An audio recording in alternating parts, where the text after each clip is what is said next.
Now let's try to solve these things with the second technique, that is the best fit.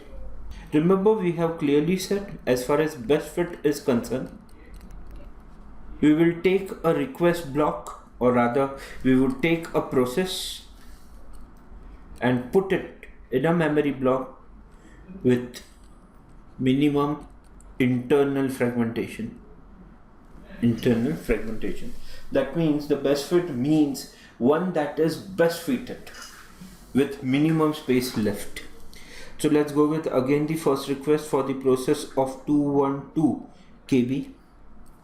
Now in this thing 100 cannot fit it, 500 is too much, 200 cannot fit it because 212, 300 can, 600 can, but 300 would waste less space. So we would say the first one, let's say process request for 1 of 212 KB gets stored in 300, giving reduced fragmentation.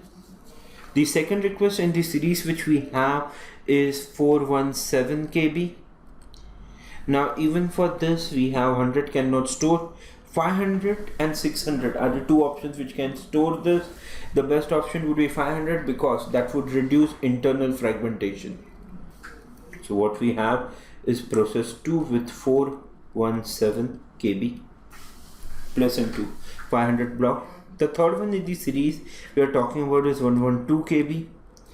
Now available option is 100, 200 and 600.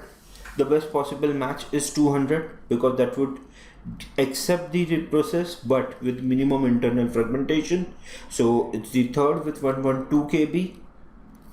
Next in the series is the final one, fourth, which we are talking about, 426 KB. Now only available is 100 and 600. Since we don't have other options, 600 would occupy, or rather would be used for process 4 as 426 KB. So if we talk about internal fragmentation, let's go with that.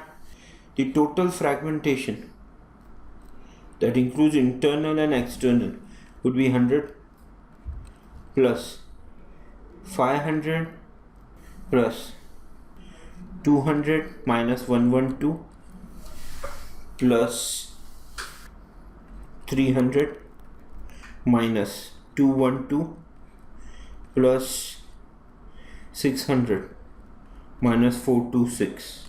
So the total fragmentation which we have is 533 KB.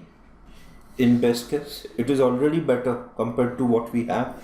In earlier example of first fit, we had 1383 KB, whereas now we only have 533 KB.